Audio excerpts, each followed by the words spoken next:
Hook, the shot that changed everything in the heat of the Afghan mountains, where death whispers through every canyon, and survival depends on split-second decisions. A single bullet traveled 2,800 meters through thin air to find its target. But this wasn't just any shot. It was a record-breaking kill that would rewrite military history and challenge everything a decorated SEAL admiral thought he knew about warfare. When Rear Admiral Jake Morrison first heard the report, he dismissed it as battlefield exaggeration. A 2,800-meter confirmed kill? Impossible. The current record stood at 2,475 meters, held by a Canadian Special Forces sniper. No one, especially not some unknown soldier, could exceed that by over 300 meters. But, as Morrison dug deeper into the classified reports flooding his desk, one detail kept surfacing. The sniper responsible wasn't just unknown, she was completely off the radar. 3 days later, Morrison found himself standing in a dusty forward operating base in Kandahar province, watching a figure methodically strip down an M107 Barrett .50 caliber rifle with movements so precise they looked choreographed. What shocked him wasn't the technical expertise. He'd seen plenty of skilled marksmen in his 30 years of service. What stopped him cold was realizing this master sniper, this ghost who had just made military history, was a 24-year-old woman who wasn't supposed to exist in any official capacity. As Sergeant Elena Vasquez worked on her weapon, completely unaware that one of the Navy's most powerful figures was studying her every move, Morrison felt something shift in his understanding of modern warfare. This wasn't just about one incredible shot. This was about discovering a soldier whose very presence challenged the rigid structures he'd spent his entire career defending. The story of how a farm girl from rural Texas became the deadliest sniper in American military history was about to unfold, and Admiral Morrison would find himself at the center of a controversy that would reach the highest levels of the Pentagon. The morning heat was already building when Rear Admiral Jake Morrison stepped off the Black Hawk helicopter at Forward Operating Base Chapman. The rotor wash kicked up clouds of fine Afghan dust that seemed to penetrate everything despite his protective gear. After 30 years in the Navy SEALs, Morrison had seen more combat zones than he cared to remember, but this particular visit wasn't routine. 3 days earlier, a classified report had crossed his desk that challenged everything he thought he knew about long-range precision shooting. Morrison adjusted his tactical vest and surveyed the base perimeter. Chapman was typical of the smaller FOBs scattered across Afghanistan's volatile eastern provinces, a collection of prefabricated structures surrounded by HESCO barriers and razor wire, carved out of terrain that seemed determined to reclaim it. The base housed roughly 200 personnel, a mix of conventional infantry, special operations, and support staff. According to the morning briefing, somewhere among these soldiers was the person responsible for what many were calling an impossible shot. Colonel Sarah Williams met Morrison at the helipad. She was a career infantry officer with sharp eyes and the kind of no-nonsense demeanor that came from years of making life and death decisions in hostile territory. As they walked toward the command post, Morrison noticed her slightly defensive posture. Word had clearly spread about his unannounced visit. "Admiral, I have to say this is unusual," Williams began, her voice carrying over the distant sound of generators and radio chatter. "We don't typically get flag officers dropping in for single incident reviews. My after-action reports have been thorough and accurate." Morrison stopped walking and turned to face her directly. "Colonel, I'm not here to question your reporting. I'm here because what happened 3 days ago shouldn't be possible according to our current understanding of ballistic capabilities in this environment." Williams led him into the air-conditioned command post, where tactical maps covered every wall surface. Red pins marked known enemy positions, while blue indicated friendly forces. Morrison's attention was immediately drawn to a detailed topographical map showing the valley where the incident had occurred. "Walk me through it again," Morrison said, pointing to the map. Williams moved to the map and placed her finger on a ridgeline marked with elevation contours. "The target was here, approximately 2,800 meters from our overwatch position. Taliban commander, high-value target we'd been tracking for weeks. Our intelligence indicated he would be moving through this valley with a small convoy." She traced a line with her finger from the ridgeline to a point in the valley below. The shot came from here. Single round, clean kill, confirmed by drone footage. Wind conditions were challenging, gusting crosswinds up to 15 miles per hour, temperature differential between shooter position and target area of approximately 20 degrees. Morrison studied the terrain carefully. The mathematics alone made this shot extraordinary. At 2,800 meters, a bullet from an M107 Barrett would have a flight time of roughly 4 seconds, during which gravitational drop would exceed 40 feet. Add in wind drift, air density variations, and the Coriolis effect, and the calculation became incredibly complex. Who made the shot? Morrison asked. Williams hesitated for a moment. That's where things get complicated, Admiral. The shooter isn't formally assigned to any sniper unit.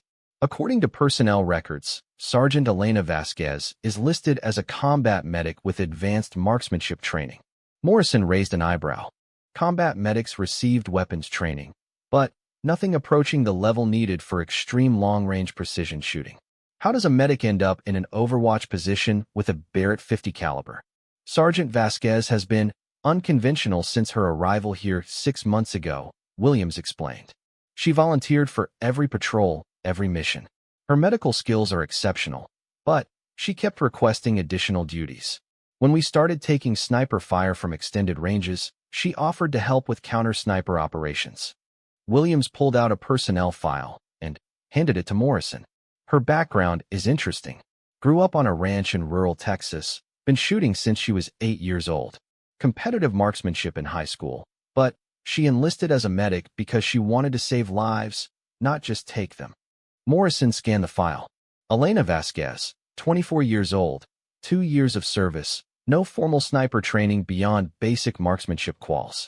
Her performance evaluations were exceptional across the board, but there was no indication of the kind of advanced ballistic knowledge required for extreme long-range shooting.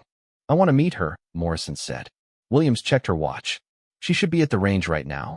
Sergeant Vasquez spends every free moment working on her shooting skills. She's been trying to understand how she made that shot. They walked across the base toward the improvised rifle range, passing soldiers engaged in various maintenance and training activities. The range consisted of several shooting positions facing a valley that stretched for kilometers, with targets placed at various distances. As they approached, Morrison could hear the distinctive crack of a large-caliber rifle. That's her, Williams said, pointing to a figure in the farthest shooting position. Elena Vasquez was lying prone behind an M107 Barrett, but she wasn't shooting. Instead, she had completely disassembled the rifle and was methodically cleaning each component with the kind of attention to detail Morrison associated with master gunsmiths. Her movements were precise and practiced, suggesting hours of repetition. Morrison watched from a distance as Elena worked. She examined each part of the rifle's complex bolt mechanism, checking tolerances and were patterns that most soldiers would never notice. When she reassembled the weapon, her hands moved with the kind of muscle memory that typically took years to develop. How long has she been doing this? Morrison asked. Every day since the shot, Williams replied. She says she needs to understand why it worked, so she can do it again when it matters. Elena finished her inspection and began setting up for a practice shot. Morrison noticed she didn't use any of the advanced ballistic computers or environmental sensors that most military snipers considered essential equipment. Instead, she pulled out a small notebook filled with handwritten calculations and weather observations. She studied the notebook for several minutes, then made minute adjustments to her scope. Morrison could see her lips moving slightly as she worked through calculations in her head. Finally, she settled into her shooting position and began the careful breathing routine that preceded a precision shot. The target was a piece of cardboard at 1,500 meters, barely visible even through binoculars. Elena's finger found the trigger, and she began the slow, steady pressure that would release the shot. Morrison found himself holding his breath as he watched. The rifle barked, and the massive .50 caliber round streaked downrange. Through his binoculars, Morrison saw the cardboard target jerk as the bullet found its mark. A direct hit at 1,500 meters, achieved with nothing but manual calculations and instinctive wind reading. Jesus Christ, Morrison muttered under his breath. Elena was already working the bolt to chamber another round when she noticed the officers watching her. She immediately began to stand, recognizing Morrison's rank insignia even at a distance. "Sergeant Vasquez," Williams called out as they approached. "This is Rear Admiral Morrison. He'd like to speak with you about your recent operational success." Elena came to attention, though Morrison could see she was nervous. Her hands still bore traces of gun oil and carbon fouling from her weapon maintenance. "At ease, Sergeant," Morrison said. "I'm not here for an inspection. I'm trying to understand how you managed that shot 3 days ago." Elena's expression was thoughtful rather than proud. "Honestly, Admiral, I'm still trying to figure that out myself. I mean, I can tell you what I did, but explaining why it worked." She shrugged. "That's harder." Morrison gestured toward the disassembled rifle. "Colonel Williams tells me you've been analyzing your equipment. What have you learned?" "Well, sir, the barrel harmonics on this particular rifle are unusual. There's a slight vibration pattern that affects bullet placement at extreme ranges. Most shooters would consider it a flaw, but if you account for it in your calculations, you can actually use it to improve accuracy." Morrison was impressed despite himself. Elena was describing advanced ballistic theory that was typically taught only in specialized sniper schools. "Where did you learn about barrel harmonics?" "Mostly trial and error, sir. Growing up, I spent a lot of time shooting prairie dogs at long range. You learn to pay attention to everything when you're working with limited ammunition, and every shot has to count." Elena walked over to her notebook and showed Morrison pages of meticulous observations. Wind speed and direction recorded hourly, temperature variations throughout the day, even notes about how different ammunition lots performed in various conditions. It was the kind of detailed field data that professional snipers spent years accumulating. "This is impressive work," Morrison admitted. "But prairie dog hunting is different from combat shooting. You were engaging a human target at extreme range with lives on the line." Elena's expression grew serious. "Yes, sir. That's why I've been trying to understand what happened. If I can't reproduce the shot, then it was just luck, and luck isn't good enough when people are depending on you." Morrison spent the next hour questioning Elena about her background, training, and approach to long-range shooting. Her answers revealed a combination of natural talent, obsessive attention to detail, and an intuitive understanding of ballistics that couldn't be taught in any school. She described reading wind patterns by observing vegetation movement at different elevations, calculating bullet drop by estimating air density changes, and adjusting for the Earth's rotation based on compass headings. Most remarkably, she did all of this without formal training or advanced equipment. Her approach was part science, part art, and part instinct developed through thousands of hours of practice in challenging conditions. "Admiral," Elena said as their conversation wound down, "can I ask why you're here? I mean, I know the shot was unusual, but—" Morrison considered his answer carefully. "Sergeant, what you accomplished 3 days ago challenges our assumptions about what's possible in long-range precision shooting. If your techniques can be taught to other soldiers, it could significantly enhance our capabilities." Elena looked uncomfortable with the suggestion. "Sir, I'm not sure my approach is teachable. A lot of it comes from just feeling the shot, understanding how everything works together." "That may be," Morrison replied, "but we need to find out. The military invests millions of dollars in sniper training programs. If a medic from Texas can outperform our best graduates using homegrown techniques, we need to understand why."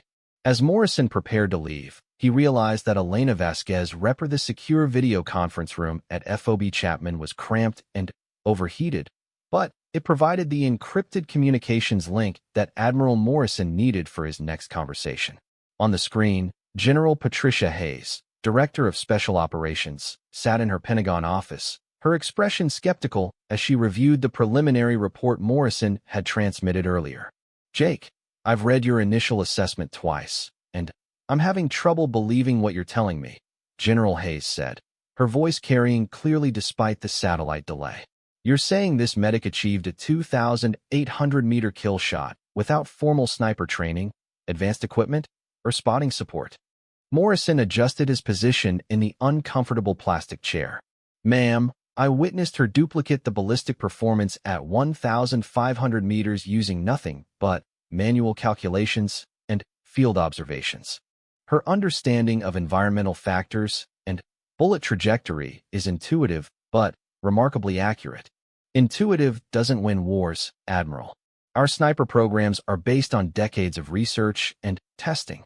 You can't just have random soldiers making impossible shots. Morrison had anticipated this resistance.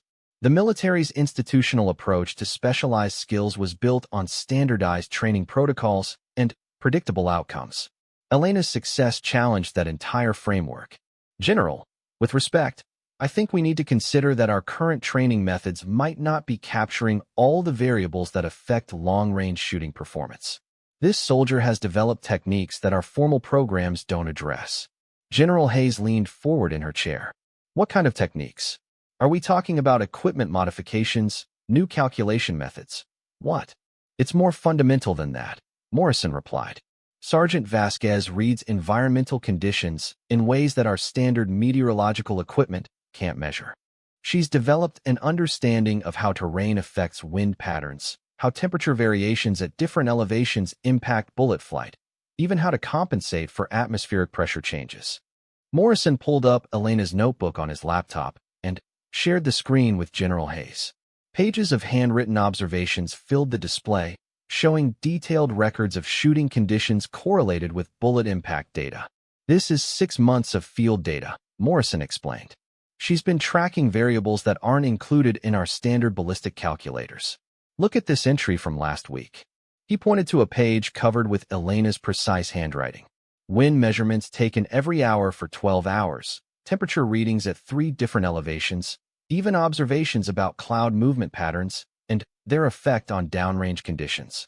She predicted a wind shift 15 minutes before it happened, based on cloud formations and pressure changes she felt rather than measured.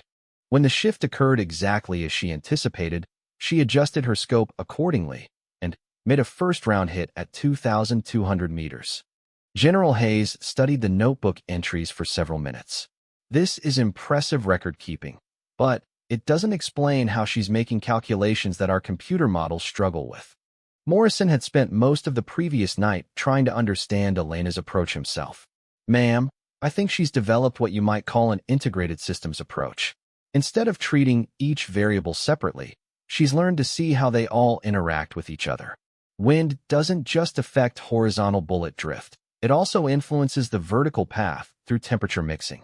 Altitude changes don't just affect air density. They change the entire atmospheric profile the bullet travels through. Are you telling me a 24-year-old medic has independently developed ballistic theory that our research teams haven't discovered? That's exactly what I'm telling you, Morrison replied. But it's not formal theory. It's operational knowledge gained through thousands of hours of practical experience in challenging environments. General Hayes was quiet for a moment, considering the implications. Jake, if what you're saying is accurate, this could represent a significant advancement in precision shooting capabilities. But it could also be a statistical anomaly, one soldier who got lucky under specific conditions. Morrison had anticipated this concern as well. That's why I want to conduct a formal evaluation. Give me 2 weeks to document her methods and test their repeatability under controlled conditions. If her techniques are genuinely superior, we need to understand them. If they're not, we need to know that too. What kind of evaluation are you proposing? Bring in a team from the Army's sniper school at Fort Benning. Let them observe Sergeant Vasquez's methods and test her performance against their best students. Document everything: environmental conditions, equipment used, calculations performed, results achieved. Make it a comprehensive comparison. General Hayes considered the proposal. That would require significant resources and coordination. Are you certain this is worth the investment? Morrison thought about Elena's methodical approach to her craft, the way she treated every shot as a learning opportunity rather than just a mission requirement. Ma'am, in 30 years of military service, I've seen a lot of exceptional soldiers. But I've never seen anyone approach a specialized skill with this level of intuitive understanding combined with scientific rigor. If we can document and teach her methods, it could revolutionize how we train precision marksmen. All right, Admiral, you have 2 weeks. But I want detailed reports every 3 days. And if this turns out to be a waste of time and resources, it's coming out of your budget. After ending the video conference, Morrison found Colonel Williams waiting in the corridor outside the communications room. Her expression suggested she had news that wasn't entirely welcome. "Admiral, we need to discuss Sergeant Vasquez's current situation," Williams said. "Her success has created some complications." They walked to Williams' office, where she closed the door and activated the white noise generator that provided protection against electronic surveillance. "Word about the 2,800-meter shot has spread beyond our unit. I've received 3 requests for Sergeant Vasquez's transfer in the past 24 hours. Morrison wasn't surprised, but the speed of the requests concerned him. "From which units?" "Army Special Operations Command wants her for their precision marksman program. Marine Corps Scout Sniper School is requesting an evaluation." And Williams paused. "JSOC has submitted a priority transfer request." Morrison understood the implications immediately. Joint Special Operations Command represented the military's most elite units. If JSOC was interested in Elena, it meant her reputation was already reaching the highest levels of the special operations community. "What does Sergeant Vasquez think about these transfer opportunities?" Williams smiled slightly. She asked if she could finish her current medical certification program first. Apparently, she's 3 weeks away from completing advanced trauma care training, and she doesn't want to leave that incomplete. Morrison found Elena's response perfectly in character with what he'd observed. Despite achieving something remarkable as a marksman, she remained focused on her primary military specialty and her original motivation for joining the service. "Colonel, I need you to hold off on any transfer decisions for the next 2 weeks. General Hayes has approved a formal evaluation of Sergeant Vasquez's shooting methods, and I don't want her moved until we understand what makes her effective." "That's going to be challenging," Williams replied. "JSOC requests don't usually get delayed for academic studies." Morrison understood the political complexity of the situation. Elite units competed aggressively for exceptional personnel, and refusing their requests required careful justification. "I'll handle the politics. Just make sure Sergeant Vasquez knows that she has options, but also that her current work might contribute to something larger than any individual assignment." Later that afternoon, Morrison found Elena in the base medical clinic, where she was practicing advanced trauma procedures on training mannequins. She worked with the same methodical precision he'd observed during her weapon maintenance, but her focus was on saving lives rather than taking them. "Sergeant, do you have a few minutes to discuss your future assignments?" Morrison asked. Elena looked up from the medical simulator, her hands still steady despite the pressure she'd been applying to simulate wound compression. "Of course, Admiral. Am I in trouble for something?" "Quite the opposite. Your shooting performance has attracted attention from several elite units. You're going to have opportunities that most soldiers never see." Elena's expression was thoughtful rather than excited. "Sir, can I ask you something directly?" Morrison nodded. "Go ahead. Why is everyone so focused on that one shot? I mean, I'm glad it worked, and that it helped the mission, but I'm a medic first. I joined the military to help people, not just to become a better shooter." Morrison sat down on one of the medical training stools. "Sergeant, what you accomplished represents a significant advancement in military capability. If your methods can be taught to other soldiers, it could save lives by providing more effective fire support and force protection." "I understand that, sir. But I also know that once I get labeled as the sniper, that's all anyone will see. They'll forget that I spent 2 years learning how to keep people alive in combat conditions." Morrison appreciated Elena's concern about being typecast, but he also recognized that her unique combination of skills made her extraordinarily valuable. What if there was a way to combine both roles? What if your medical expertise actually enhanced your effectiveness as a precision marksman? Elena looked interested but skeptical. "How would that work?" "Think about it," Morrison explained. "Your medical training gives you detailed knowledge of human anatomy, which translates to more effective target engagement. Your understanding of physiology helps you manage stress and breathing during precision shooting. Your experience treating combat casualties gives you insight into how weapon systems affect human targets." Elena considered this perspective. "I hadn't thought about the connections like that." Morrison continued. "Most importantly, your medical background means you understand the value of every life, enemy and friendly. That kind of perspective makes you more careful about when and how you engage targets. You're not just a more effective shooter, you're a more responsible one. Admiral, if I agree to this evaluation you're planning, what happens afterward? Do I get any choice about my next assignment? Morrison respected Elena's directness. Sergeant, after 2 weeks of testing and documentation, you'll have demonstrated capabilities that every special operations unit in the military will want. You'll have more assignment options than you can imagine. But you'll also have proven that your approach to precision shooting represents a genuine advancement in military science. Elena was quiet for several minutes, considering the implications. Finally, she looked up at Morrison with the same steady gaze he'd observed when she was preparing for a difficult shot. Sir, if documenting my methods could help other soldiers become more effective, and if there's a way to combine that with my medical training, then I'm willing to participate in your evaluation. But I want to be clear about something. What's that? Master Sergeant David Chun arrived at FOB Chapman on a dusty Wednesday morning, carrying credentials that identified him as one of the Army's premier sniper instructors from Fort Benning. With 15 years of experience training precision marksmen and combat deployments across 3 different theaters, Chun represented the institutional knowledge that Admiral Morrison wanted to test against Elena's unconventional methods. Morrison met Chun at the helipad, immediately noting the instructor's skeptical expression.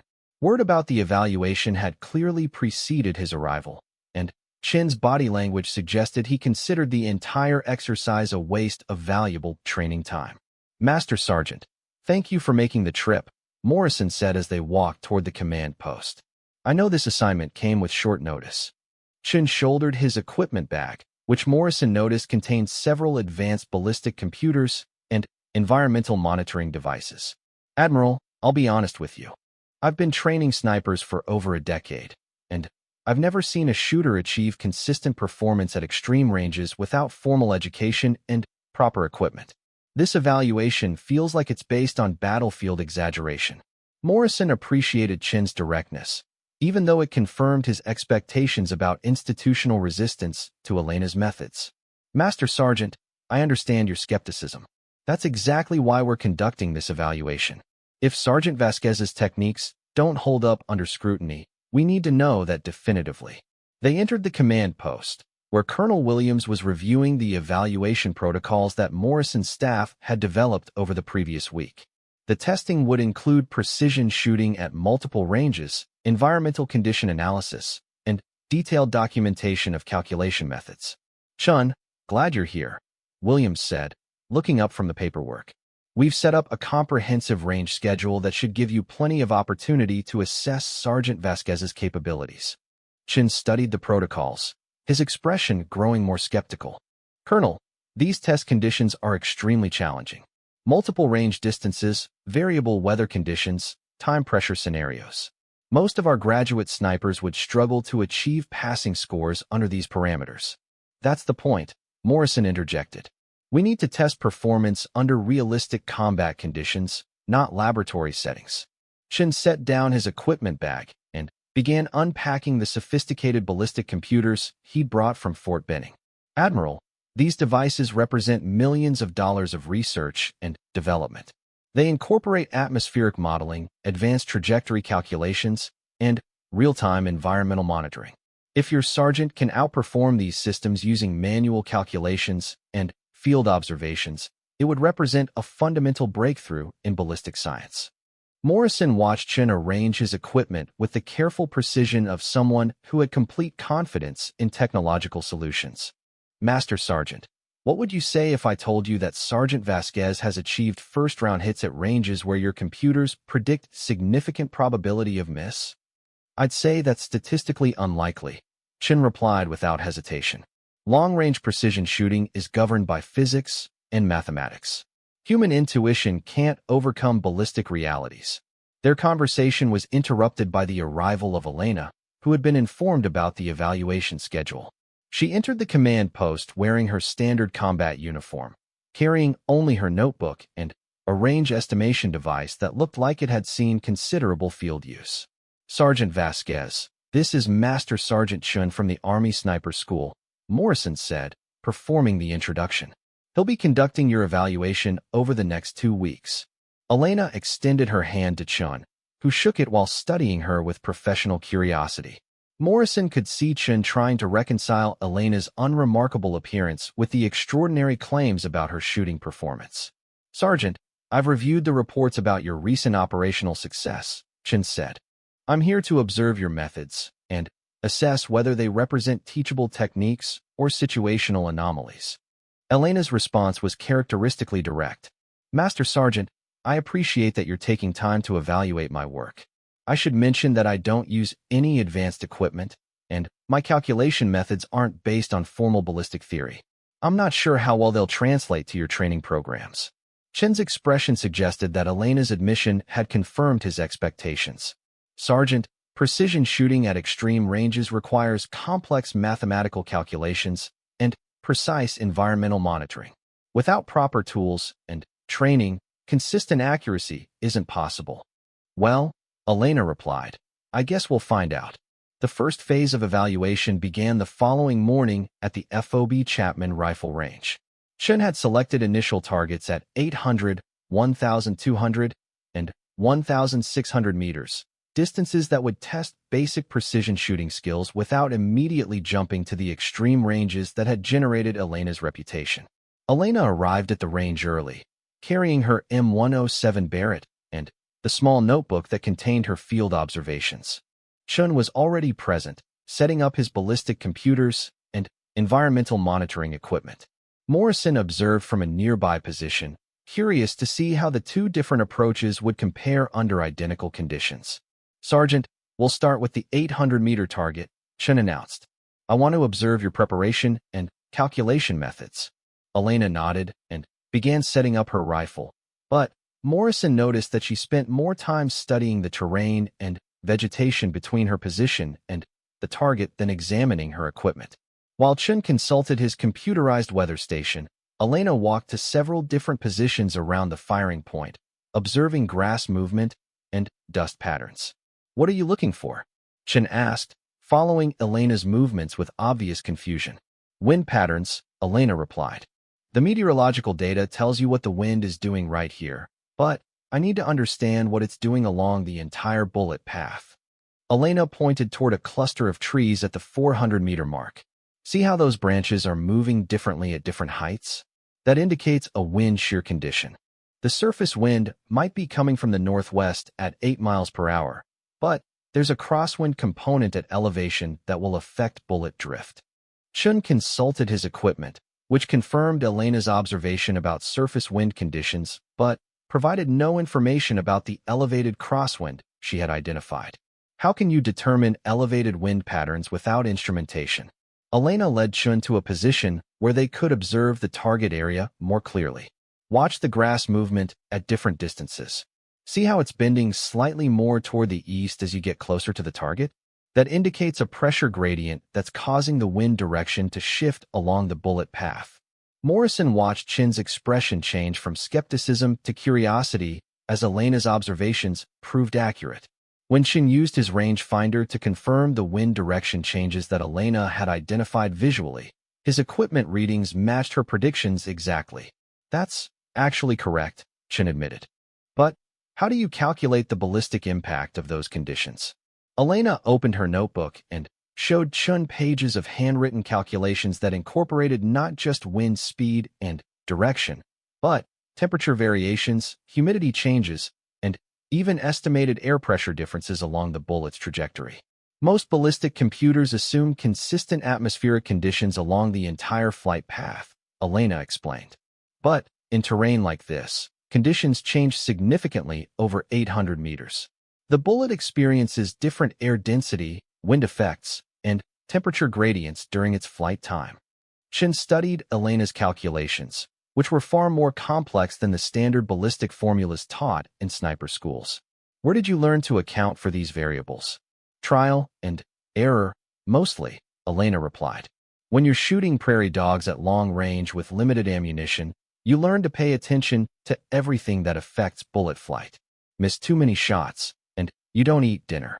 Elena settled into her firing position and began the breathing routine that preceded her shot. Chen observed through his spotting scope as Elena made minute scope adjustments based on her field calculations. When she fired, The .50 caliber round struck the 800-meter target with a satisfying clang that echoed across the valley. Dead center, Chen announced, lowering his spotting scope. Perfect hit. Elena worked the bolt to chamber another round and immediately began preparing for the 1,200-meter target. This time, Chen paid closer attention to her preparation routine, noting how she incorporated multiple environmental observations into her shooting solution. "Sergeant, your approach is much more comprehensive than our standard training methods," Chen admitted. "You're accounting for variables that our ballistic computers don't even measure." Elena adjusted her scope elevation and windage based on her notebook calculations. "Master Sergeant, most of those variables are small individually, but they add up over long distances. At 1,200 meters, a 2-degree temperature difference can cause a 6-inch shift in bullet impact. Most shooters never notice because they're not shooting at ranges where those small errors become significant." The 1,200-meter shot was another direct hit, and Chun was beginning to understand that Elena's methods represented a genuinely different approach to precision shooting. Her success wasn't based on luck or exceptional natural ability. It was the result of systematic observation and calculation methods that went far beyond standard training. "Admiral," Chen said during a break between shooting sequences, "I need to revise my initial assessment. Sergeant Vasquez isn't just a skilled marksman using unconventional methods.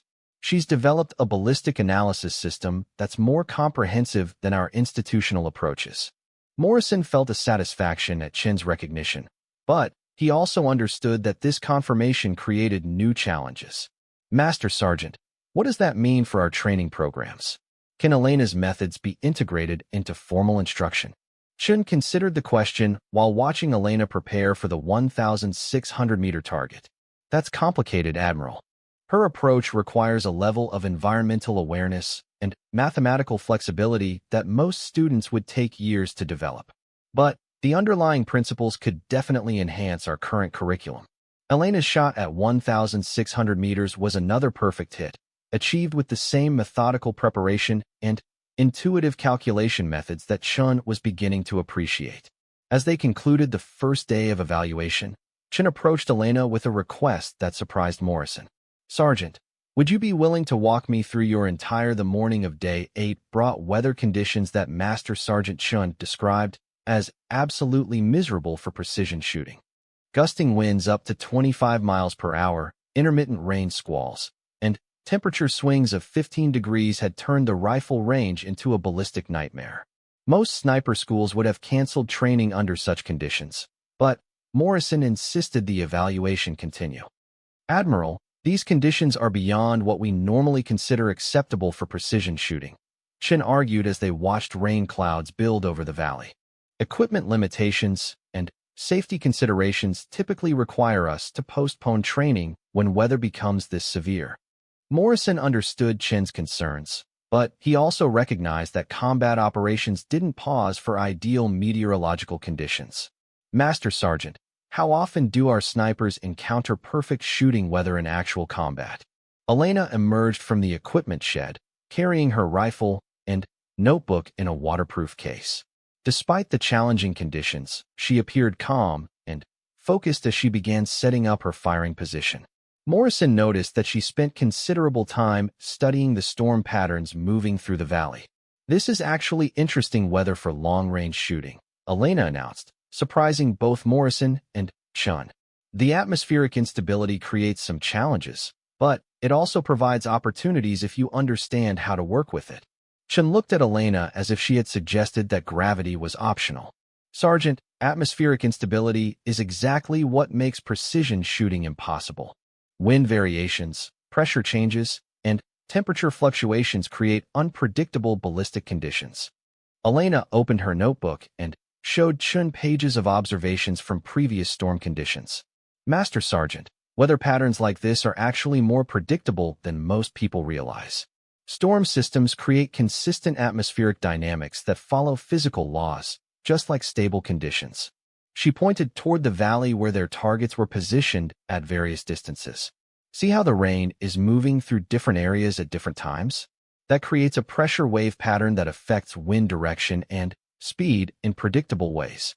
If you track the storm's movement, You can anticipate how conditions will change along your bullet path. Morrison watched Chin's expression shift from skepticism to fascination as Elena explained her approach to shooting in extreme weather. Her methods were based on understanding meteorological systems rather than simply accepting them as uncontrollable variables. "Show me what you mean," Chin requested, clearly intrigued despite his training that emphasized avoiding such conditions. Elena led them to an elevated position where they could observe the entire valley. Using her binoculars, she pointed out subtle indicators that revealed the storm's atmospheric structure. "The rain is moving in bands from southwest to northeast," Elena explained. "Each band creates a pressure differential that influences wind patterns for about 10 minutes after it passes. Right now, we're in a transition zone between two bands, which means the wind is going to shift from northwest to southeast over the next 5 minutes." Chun consulted his meteorological instruments, which confirmed Elena's observation about current wind direction but provided no prediction about future changes. "How can you forecast wind shifts with that level of precision?" Elena pointed toward a ridge line on the far side of the valley. "Watch the cloud formations moving over that ridge. The way they're being compressed and accelerated tells you how the pressure gradient is developing. When that next band of clouds reaches the ridge, it will push the surface wind pattern in a predictable direction." Morrison timed Elena's prediction, and exactly 4.5 minutes later, his handheld weather device registered the wind direction change that she had anticipated. Chin observed the shift through his equipment, confirming that Elena's forecast had been accurate within minutes. "That's actually remarkable," Chin admitted. "You're reading atmospheric dynamics that require sophisticated computer modeling to predict accurately." Elena set up her rifle for a 2,000-meter shot during the brief stable period between storm bands. Morrison noticed that her calculations incorporated not just current conditions, but anticipated changes that would occur during the bullet's 4-second flight time. "The wind is going to shift about 2 seconds after I fire," Elena explained as she made scope adjustments. "The bullet will experience northwest wind for the first half of its flight, then encounter the southeast shift for the second half. Net effect is approximately neutral lateral drift, but I need to account for the vertical components." Chun watched Elena's preparation with growing appreciation for her methodology. "Sergeant, you're essentially conducting real-time meteorological analysis and incorporating the results into ballistic calculations. That level of environmental integration isn't taught in any training program." Elena settled into her firing position, but instead of taking the shot immediately, she waited for nearly 3 minutes. Morrison watched her breathing pattern remain steady despite the delay, suggesting that she was tracking some environmental condition that wasn't obvious to observers. "What are you waiting for?" Chin asked. Elena kept her eye to the scope. "Temperature stabilization. That last rain band dropped the air temperature by about 8 degrees, but it's going to rebound as the dry air behind the storm moves in. I need to time the shot for when the temperature gradient along the bullet path reaches equilibrium." Morrison watched Elena's finger find the trigger and begin the steady pressure that would release the shot. Her breathing remained controlled, and her body position stayed rock-steady despite the challenging weather conditions. The rifle fired, and through his binoculars, Morrison watched the bullet impact the 2,000-meter target with precision that seemed impossible given the conditions. Chin's spotting scope confirmed a direct hit that would have been challenging for most snipers under ideal circumstances. "Jesus Christ," Chin muttered, lowering his scope. "That shot shouldn't be possible in these conditions." Elena worked the bolt and immediately began preparing for an even more ambitious target at 2,400 meters. Morrison realized that she was systematically demonstrating capabilities that exceeded the theoretical limits of precision shooting under adverse conditions. "Sergeant, what you just accomplished challenges everything we understand about environmental limitations on long-range shooting," Chin said. "Your methods allow you to operate effectively in conditions that would ground most precision marksmen." Elena's response reflected her practical approach to the craft. "Master Sergeant, most of my shooting experience came from hunting in bad weather. You don't get to choose when animals move or when you have feeding opportunities. You learn to work with whatever conditions nature provides." The 2,400-meter shot was another direct hit, achieved using calculations that incorporated storm dynamics, temperature recovery patterns, and wind variations that Chin's equipment couldn't measure accurately. Morrison realized that Elena's performance was forcing a fundamental reconsideration of what was possible in precision shooting. "Admiral," Chin said during a break between shots, "I need to formally recommend that Sergeant Vasquez's methods be integrated into our advanced training curriculum. Her approach to environmental analysis and ballistic calculation represents a significant advancement over current institutional practices." Morrison appreciated Chin's professional recognition of Elena's abilities, but he also understood that implementing such changes would face substantial institutional resistance. "Master Sergeant, what kind of challenges would we encounter trying to teach Elena's methods to other students?" Chin considered the question while watching Elena prepare for her next shot. "The biggest challenge would be the level of observational skills required. Sergeant Vasquez has developed environmental awareness that most people would take years to acquire. Her ability to read weather patterns, terrain effects, and atmospheric conditions is extraordinary." Elena interrupted their conversation with a question that surprised both officers. "Master Sergeant, in your training programs, do you teach students how shooting performance relates to stress management and physical conditioning?" Chin looked puzzled by the connection. "We cover basic stress management and physical fitness requirements, but those are treated as separate subjects from ballistic instruction." Elena nodded thoughtfully. "I think that might be limiting your students' development. My medical training taught me that shooting performance is directly connected to cardiovascular function, breathing control, and stress response management. You can't separate the technical aspects from the physiological ones." Morrison realized that Elena was identifying another area where her unique background provided insights that formal training programs might be missing. Her medical knowledge gave her understanding of human performance factors that most marksmanship instructors never considered. "What do you mean specifically?" Chin asked. Elena demonstrated her breathing routine, showing how she coordinated respiratory patterns with cardiovascular rhythm to achieve optimal shooting stability. Most shooters are taught to hold their breath during the shot, but that creates physiological stress that affects fine motor control. If you synchronize your shooting sequence with natural cardiac cycles, you can achieve better stability with less physical tension. Chin observed Elena's demonstration with obvious interest. "Are you saying that medical knowledge enhances shooting performance?" "Absolutely," Elena replied. "Understanding how the human body responds to stress, fatigue, and environmental conditions helps you optimize performance under challenging circumstances. My medical training gave me insights into physiological factors that affect accuracy, especially during extended operations." Morrison watched Chin process this information, recognizing that Elena was revealing yet another dimension of her approach that went beyond traditional marksmanship instruction. Her success wasn't just about ballistic calculations and environmental awareness. It was about integrating technical skills with deep understanding of human performance. "Sergeant, would you be willing to document your physiological approaches as part of this evaluation?" Chin requested. "If breathing control and stress management techniques can enhance accuracy, that information could benefit all our students." Elena agreed, and spent the remaining afternoon demonstrating how she integrated medical knowledge with shooting skills.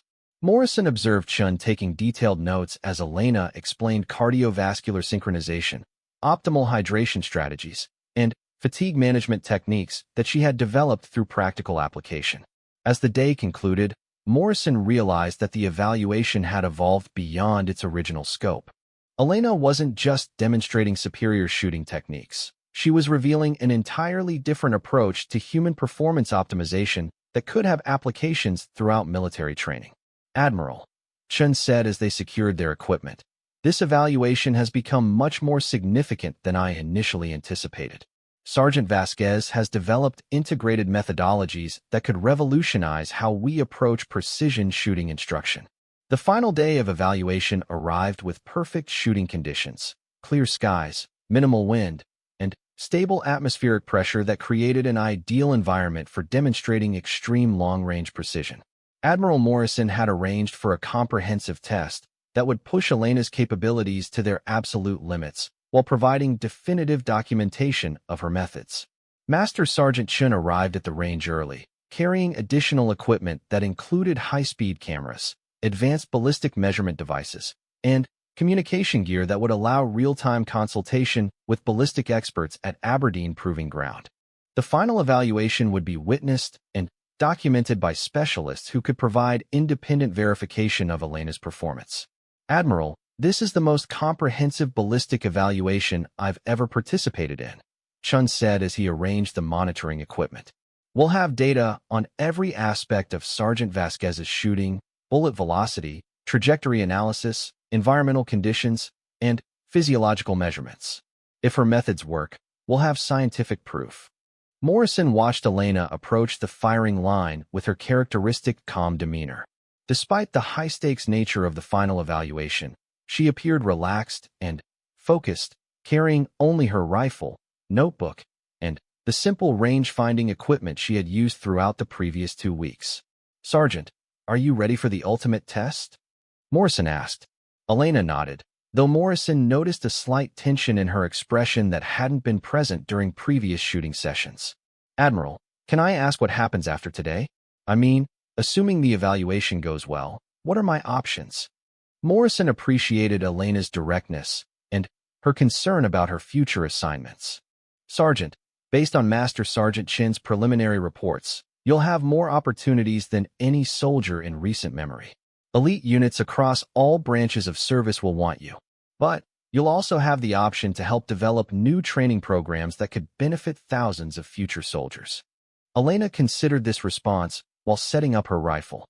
"Sir, I understand that my shooting skills are valuable, but I don't want to lose sight of why I joined the military.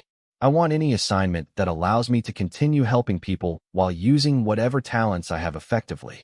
The final evaluation began with targets at distances that progressively increased from 1,000 to 3,000 meters. Morrison watched Elena approach each shot with the methodical preparation he had come to associate with her style, but he also noticed subtle differences in her technique as the ranges extended beyond normal operational parameters. At 2,500 meters, Elena spent nearly 15 minutes analyzing atmospheric conditions and calculating ballistic solutions. Chun observed her process through multiple monitoring systems, while ballistic experts at Aberdeen provided real-time analysis of the environmental factors affecting bullet flight at such extreme distances. "Sergeant, at this range, bullet flight time approaches 5 seconds, Chun noted. "You're calculating for conditions that will change during the bullet's travel time. How do you account for atmospheric variations that occur after you fire?" Elena showed Chun her notebook calculations, which incorporated predicted atmospheric changes based on weather pattern analysis. "Master Sergeant, at extreme ranges, you're not just shooting at a target. You're shooting at where the target will be when atmospheric conditions reach a specific state. I have to predict how air density, wind patterns, and temperature gradients will evolve during the bullet's flight time." Morrison watched Elena fire the 2,500-meter shot, which struck the target with precision that caused the Aberdeen monitoring team to request verification of their measurement equipment. The bullet had traveled through changing atmospheric conditions to achieve accuracy that exceeded theoretical predictions for such distances. "Admiral, this is unprecedented," came the voice through Chen's communication system. "The ballistic data we're recording suggests shooting accuracy that surpasses anything in our historical database. We need to verify these results through multiple independent measurements." Elena's 2,800-meter shot, the distance of her original operational success, was fired under full scientific documentation. High-speed cameras tracked the bullet's trajectory, while atmospheric monitoring equipment recorded environmental conditions at multiple points along the flight path. When the bullet impacted the target with deadly accuracy, the Aberdeen team confirmed that Elena had achieved repeatable performance at a range that most ballistic experts considered impossible for individual shooters. "Sergeant Vasquez," Chin announced, "you have just achieved the longest documented precision shot in military history under controlled evaluation conditions. Your 2,800-meter hit has been independently verified and scientifically documented." Elena's response was characteristic of her personality throughout the evaluation. "Master Sergeant, I'm pleased that it worked, but what's more important is whether the methods can be taught to other soldiers. One person making exceptional shots doesn't change military capability. Training programs that help many soldiers improve their effectiveness, that makes a difference." Morrison realized that Elena's comment captured the fundamental challenge they faced. Her individual performance was extraordinary, but the real value lay in determining how to transfer her knowledge to broader military applications. Master Sergeant Chun has been documenting your techniques throughout this evaluation, Morrison explained. The question now is whether your approaches can be systematized and integrated into formal training programs. Chun gathered his equipment while considering the implications of Elena's performance. Admiral, after 2 weeks of comprehensive testing, I can definitively state that Sergeant Vasquez has developed methodologies that represent significant advancement over current precision shooting instruction. Her environmental analysis, ballistic calculation, and human performance integration techniques could revolutionize military marksmanship training. Elena interrupted with a question that Morrison hadn't anticipated. Master Sergeant, in your opinion, what percentage of current sniper school students could learn to use these methods effectively? Chen's answer was thoughtful and realistic. Honestly, maybe 20% could master the environmental awareness aspects. Perhaps 10% could develop the computational skills for real-time ballistic calculation. And probably 5% could integrate everything into effective field performance. Elena nodded as if Chen's assessment confirmed her own expectations. Then, maybe the question isn't how to teach everyone my specific methods, but how to help each student develop their own approaches based on their individual strengths and limitations. Morrison found Elena's perspective remarkably mature and strategically sound. Rather than insisting that her techniques be adopted wholesale, she was suggesting that her methods could inform individualized training approaches that would enhance performance across diverse student populations. Sergeant, that's exactly the kind of thinking that makes you valuable beyond your shooting skills, Morrison said. You understand that effective military training isn't about creating identical soldiers. It's about helping each soldier maximize their potential within their role.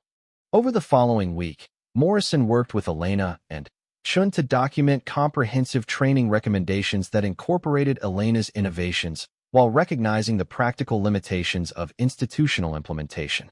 Their report would influence precision shooting instruction throughout the military, but it would also establish Elena's reputation as both an exceptional performer and thoughtful military theorist. The final meeting of the evaluation period brought together Morrison, Chun, Colonel Williams, and Elena to discuss assignment options and implementation strategies. Elena had received formal offers from every elite military unit in the special operations community, but she had also been invited to participate in developing new training curricula that would benefit thousands of future soldiers. Sergeant, you have to choose between individual operational assignments and institutional development roles, Morrison explained. Both paths offer opportunities to serve your country, but they represent very different career trajectories. Elena's response reflected the values and perspective that Morrison had observed throughout their interaction. Admiral, I'd like to propose a third option, if it's possible. What if I could split my time between operational assignments that keep my skills sharp and training development work that helps other soldiers? I don't want to become disconnected from field reality, but I also want to contribute to improving our overall capabilities. Morrison discussed Elena's proposal with General Hayes, who approved a unique assignment structure that would allow Elena to maintain operational readiness while contributing to institutional innovation. She would spend 6 months each year with elite operational units, gaining experience and refining her skills, and 6 months working with training development teams to enhance precision shooting instruction.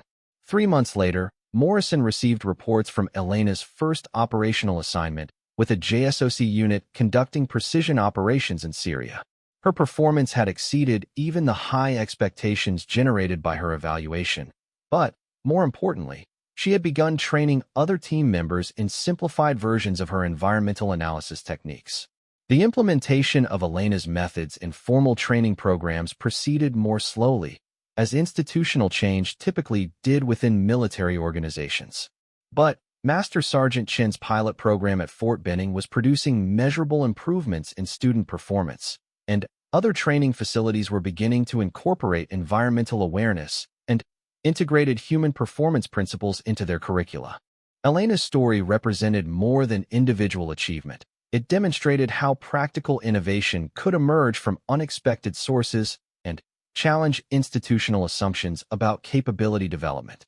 Her journey from combat medic to master sniper illustrated the potential that existed when natural talent, dedicated practice, and systematic thinking combined with opportunities for application and development.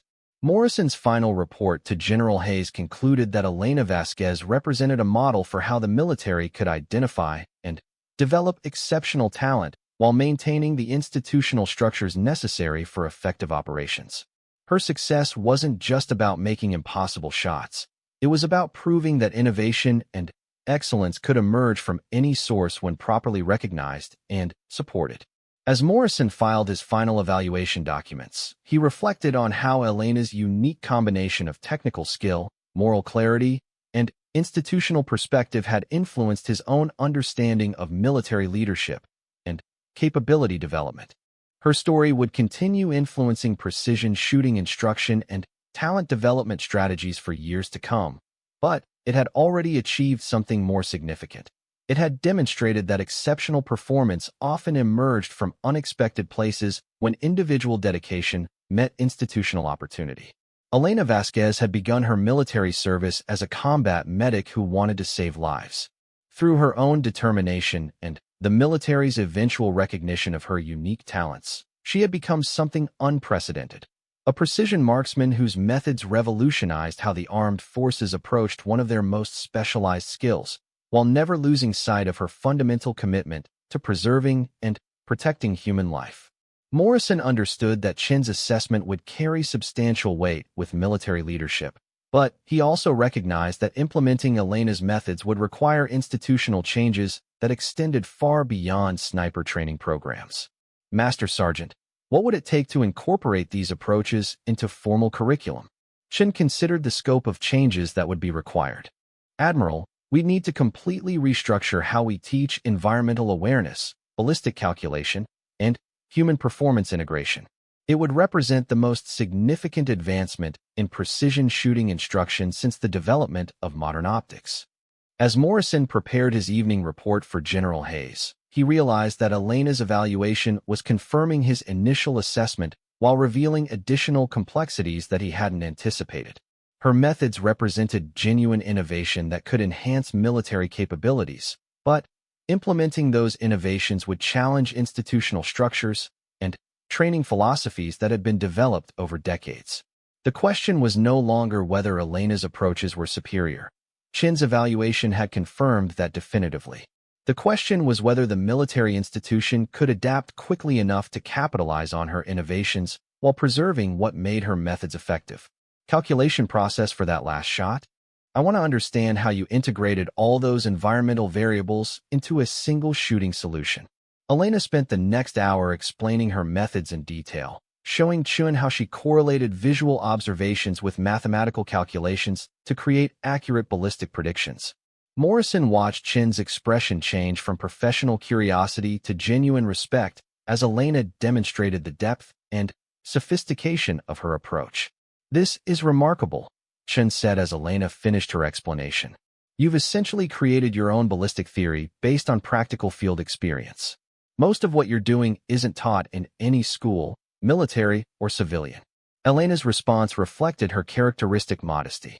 "Master Sergeant, I just learned to pay attention to what works. When your shooting directly affects whether your family eats or goes hungry, you develop pretty strong motivation to understand every factor that influences bullet flight." As the first day of evaluation concluded, Morrison realized that Chin's assessment would likely confirm what he had suspected from the beginning. Elena's methods represented a genuine advancement in precision shooting capability, achieved through practical innovation rather than institutional research. The challenge now would be determining how to preserve and develop her unique talents while integrating them into broader military applications. "I never want to become someone who takes shooting people for granted. Every shot has to matter, and every life has to have value, even enemy lives. If this evaluation helps me become a better soldier while staying true to that principle, then it's worth doing." Morrison found himself impressed once again by Elena's maturity and moral clarity. In a military culture that often emphasized technical proficiency over ethical consideration, her perspective represented something rare and valuable. Sergeant, I think that attitude is exactly what makes you exceptional. The best warriors aren't just technically proficient, they're morally grounded. Your approach to precision shooting reflects both aspects. As Morrison prepared to leave the medical clinic, he realized that the evaluation he'd proposed to General Hayes would test more than just Elena's shooting techniques. It would also assess whether the military could successfully integrate a soldier whose exceptional abilities came paired with equally exceptional values.